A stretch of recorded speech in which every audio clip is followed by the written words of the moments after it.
Good evening, everybody. Brian Neubert here from goldenblack.com. It is the night you've all been waiting for, that you've been on the edge of your seats for months and months and months. The sporting event you've had marked on your calendars for I don't know how long. That, of course, being the New York Jets playing on national television tonight. I'm sure that's going very well. I'll check on that when I get home, and I'm sure I'll be pleasantly surprised by the result. There was also a basketball game here today of secondary importance in the sports world, and that obviously was Purdue tipping off what it will be one of the most anticipated seasons in program history with its exhibition game against the University of Indianapolis. This is your wrap video following that game. We are back courtside this year, so hooray, we have a new background. We're back to our roots here. You have been binge watching seasons 1 through 8 here this off season, I'm sure, getting ready for this season, and you will notice that last year our background changed because we were upstairs, but they're letting us downstairs again this year, especially now that the place, I'm sure, has been disinfected thoroughly and all of that stuff. So we're ready to carry on with a new season of rap videos. They are brought to you by our friends at the Purdue Union Club Hotel and the 811 restaurant. They have been very good to us, and they will be very good to you if you give them a chance. So please check out the Purdue Union Club Hotel and the 811 restaurant. We will dive right into this game now because I'm nothing if not focused. Purdue wins 86-64 over the University of Indianapolis. Obviously, exhibition games are what they are. The result hardly matters. The process matters more than the result.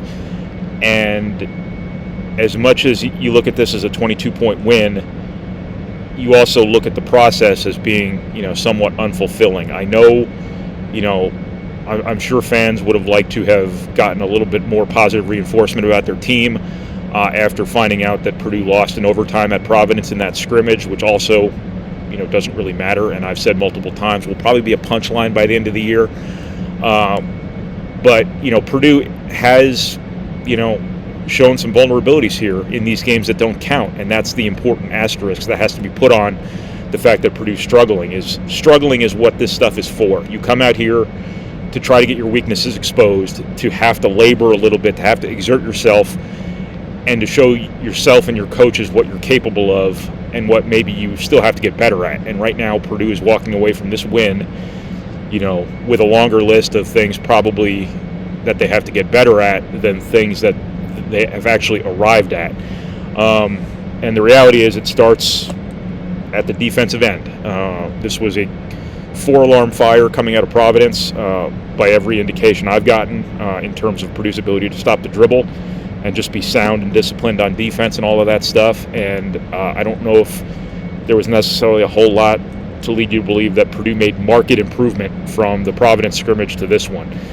Providence is a better team with better athletes than the University of Indianapolis. Purdue got broken down off the dribble, too much. They were scrambling around on defense and help, more than they would have liked because of their vulnerabilities against the dribble.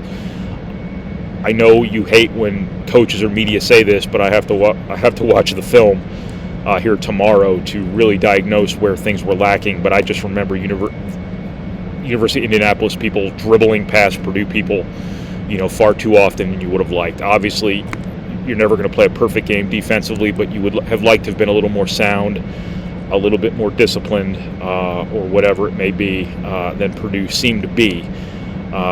Indianapolis shot 54% in the first half.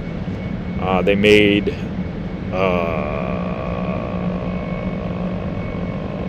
it seemed like they made more than 7 threes, didn't it? They were 7 of 12 from three-point range. It felt like they made more. They got some of those off of dribble penetration and whatnot, but Purdue just needed to be better. They needed to be more sound from a defensive perspective, because this season is going to be defined by the biggest games you play in. Obviously, Purdue's season can go, one way or the other with all the other games. If you lose one, it really hurts you. Winning games will generally be the expectation for this team, but this season will be defined by what you do against the other best teams in the Big Ten. This season will be defined by what you do in the postseason, what you do in the NCAA tournament specifically. And if you aren't as good as you should be or can be defensively, you're significantly lowering your ceiling with the ability to win those types of games. And Purdue just has to be able to win games with defense. because it's going to play in a lot of really close games against really good teams this year, most likely. So Purdue has to be better defensively. That's a lot of words for me to just tell you, hey, Purdue needs to be better defensively because defense is important. Anyway, mid-season form here on the Rep Videos. Purdue's got potential defensively. I think they should be a lot better, than they have been. I think experience should matter for these guys. I think Eric Hunter is a really nice piece on the perimeter. I think Jaden Ivey and Brandon Newman are both guys who can be really good defensive players. I think their know-how and their discipline and all of that stuff really needs to come into focus now for this team. I think both of those guys are highlights waiting to happen defensively. As you're well aware, you saw maybe you didn't see it. I don't know how many you have BTN Plus, but Brandon Newman ran down a Greyhound tonight for a chase down block. Jaden Ivey did that multiple times last year. Jaden Ivey's going to get a lot of steals. But where highlights come from defensively, typically, are breakdowns. They come off turnovers. They come off defensive breakdowns, people being out of position sometimes, people overhelping and then having to recover and then using their athleticism to make a highlight type of play. A.J. Hammonds was an unbelievable shot blocker at Purdue, an elite shot blocker at Purdue, but he wasn't a very good defensive player. And the reason he blocked a lot of shots at Purdue was oftentimes his initial breakdowns put him out of position enough where he had to recover, and he ended up blocking shots that way. That's kind of what I'm getting at with some of these guys on this team now and their potential. Both of those guys are really high-level athletes. Both of them give good enough effort. They're both very competitive guys.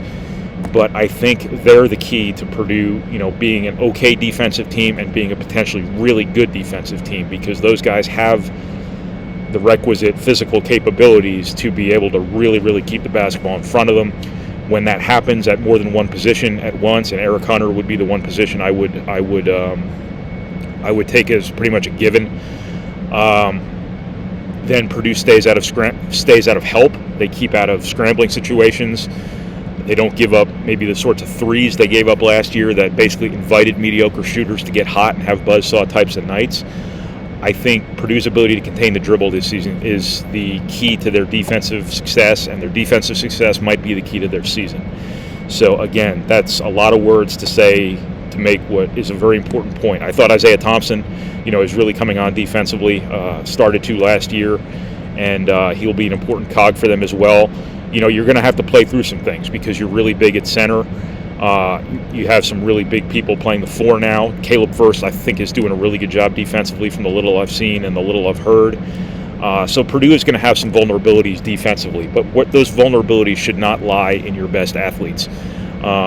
Should not lie on the perimeter. And I'm not necessarily saying, the guys I mentioned earlier are liabilities. I'm just saying that they're guys who have all the potential in the world to be elite defenders. And if they become elite defenders, this is an elite basketball team without question. Beyond that, one obvious storyline for early in this season and potentially all season for all I know is just what Purdue's going to do with all of these players. Purdue has 10 guys. When Mason Gillis comes back, they're going to have 11 who, Matt Painter credibly views as, good winning Big Ten players. And that's a really different position for Purdue to be in. This is unprecedented depth, as I always say. Depth is just numbers until depth is proven, and Purdue does have some guys here who still have to prove themselves. But I think Caleb Furst is going to have a really good year for being a freshman. Trey Kaufman-Wren, I think, is going to figure it out once the games start here, getting a little bit of a rhythm and be better than what you've seen in this preseason stint here. I think Ethan Morton is doing some really, really positive things for Purdue right now, and I think those are three of the guys who kind of have to prove themselves, and I think all of them are going to end up doing that. And as I said before, Mason Gillis comes back after he sits out the first couple of regular season games, and all of a sudden you've got this glut of players, and it's going to be up to these players to figure out what they can do to set themselves apart, what they can do to make this team as good as it can be. A couple of years ago, the year Purdue won the Big Ten and almost went to the Final Four, you remember they were broken. They were sideways, for the non-conference season. And it didn't look like that team was going to go on to do a whole lot. But suddenly, all of a sudden, mid-year, I think, they figured out a little bit how to play with one another. People figured out how to coexist with Carson Edwards a little better. what they could do to amplify his value, what they could do to amplify Ryan Klein's value. They started doing an unbelievable job taking care of the basketball. Obviously Grady Eifert's value, was amplified as all the pieces around him kind of fell into place a little bit. Eric Hunter figured out real quick that he had to pick things up a little bit defensively coming off the bench behind No-Gel Eastern. No-Gel Eastern fit into a role where, he could basically guard and dunk and rebound, and that's basically all Purdue was kind of asking of him beyond, making good decisions with the ball in his hands, which he generally did. But he found an offensive niche that didn't require him to do a whole lot, and that is what I'm kind of getting at here, is these guys, when things fall into place from a role perspective, from a value perspective, that's when teams tend to really take off. And the issue here with Purdue is you aren't doing this with pieces. You're doing this with starters. I mean, there are Purdue's got, 10 guys who played 16 or more minutes. Is that right? They got a bunch of dudes who played 16 or more minutes, damn near everybody who played other than Brian Waddell, who was out there just to get a little bit of run in before he redshirts. But looking at the first half box score, that's why it shows me that Sasha Stefanovic only played 13 minutes. All right, this is embarrassing. So anyway, almost everybody who played 16 more minutes today. These are guys who, under a lot of circumstances, on a lot of teams, would be starters. So these aren't, walk-ons like Grady Eifert, who, came to Purdue just happy to have a uniform, figuring out how to be that garbage man, how to be that sort of consummate complementary player. These are guys who, Trey Kaufman-Wren had a North Carolina offer out of high school. Ethan Morton, Michigan and Ohio State recruited him. He was the best player, one of the best players probably in the history of the city of Pittsburgh. That might be overstating it a little bit, but these are guys who are accomplished dudes who, under any number of circumstances in past years at Purdue, they would be walking into starting jobs on day one. Trey Kaufman-Wren would be starting at Big Ten schools right now. So this is going to be an interesting deal, how these guys kind of fit into, roles, how they fit into minutes allotments, how they, make the most of what they get, and how they, sort of figure out how to be a winning basketball player outside of being the high school alpha who scores all the points and gets all the shots and all of that stuff. It's going to be a challenge for Matt Painter, too, to make sure that, guys are engaged and guys are, pretty dialed into what they have to do every game, because this could be a game-to-game deal. It could be a situation where one guy matches up better with Michigan State than matched up with Indiana the game before. So that guy naturally gets more run, and that speaks to guys' professionalism, their readiness before every game, and just their maturity and all of that stuff. But it can't be easy as a player. It can't be easy as a player to come into a season like Brandon Newman is, where he started almost all year last year. Did some really, really positive things as a redshirt freshman last year. Has every reason in the world. He, is relatively within striking distance of being an outstanding college basketball player. And he has to adjust coming off the bench. That was not an easy adjustment for him at the end of last season. He's going to have to adjust some nights to only playing 10 minutes when under a lot of other circumstances he'd be playing 25. There are going to be challenges in this. There are going to be challenges in this too for Matt Painter to make sure everybody who's being played is getting, I don't want to say a fair shake, because players obviously are going to earn their minutes or give him reason to cut their minutes. But Painter always talks about how important it is for players to have an opportunity to get into a rhythm, get in the flow of basketball games, get comfortable, be secure in themselves, things like that. And when you look at how balanced this has been through these two scrimmages, and assuming this is how it continues, at least for the short term, and then gets complicated even further by wherever Mason Gillis fits into all of this when he comes back into the mix, you do sort of wonder if all of that stuff he always says about how if a guy's only playing so many minutes, it's really hard for him to, function at the highest level possible. I always go back to Kendall Stevens, Dakota Mathias, Ryan Klein, that year when those guys were basically sharing minutes at the same position. I don't think that brought the best out of any of them. and then mid-season, after Kendall Stevens left the team briefly and then ultimately fell out of the rotation when he returned, that's when Matthias and Klein, I thought, started to really take off, because they knew that if they made a mistake, they would keep playing. They were in games long enough, to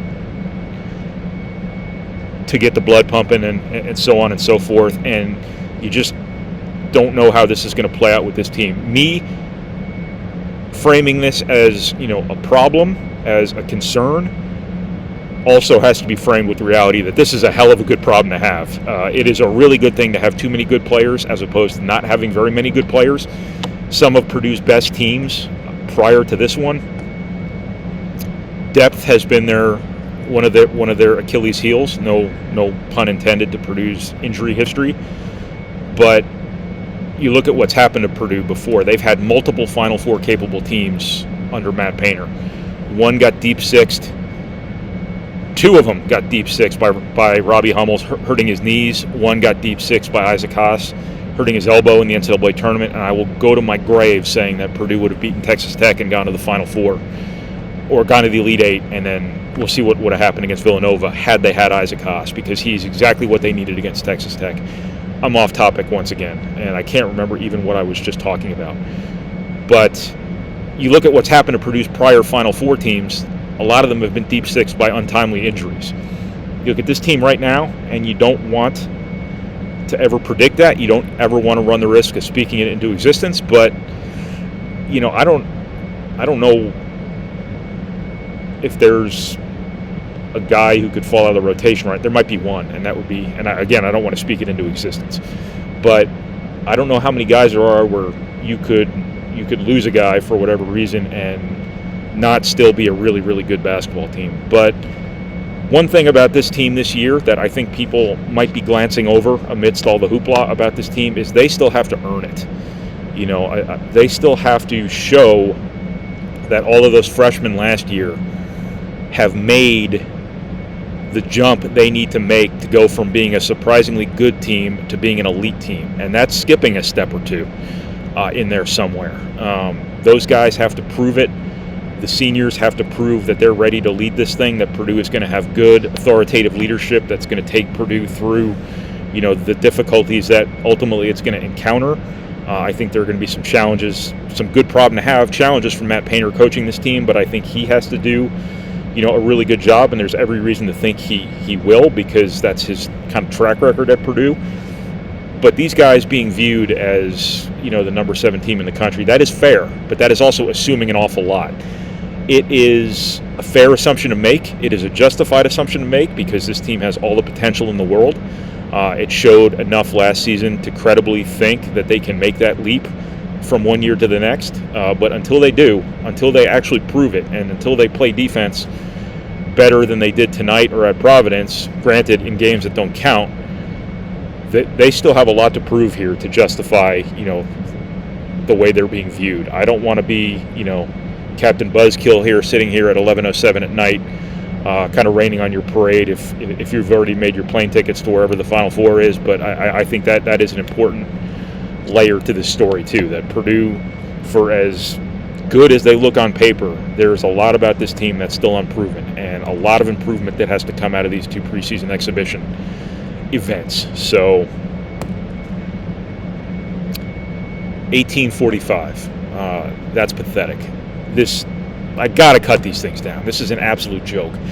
If you watched an entire 20 minutes of this, God bless you. Just God bless you. Thank you so much for your passion for our product and all of that stuff. So from Purdue's 86-64 win over the University of Indianapolis, exhibition win. This is Brian Neubert from goldenblack.com. Thank you for watching. Thank you for reading. Thank you for listening. And thank you for processing our materials, however it is you process our materials. And thank you once again to the Purdue Union Club Hotel and the 811 restaurant for all of their support. Please, please, please check them out. And we will talk to you again, Tuesday night after Purdue plays, I can't remember if it's Belmont or, Belmont. I think it's Belmont. I hope.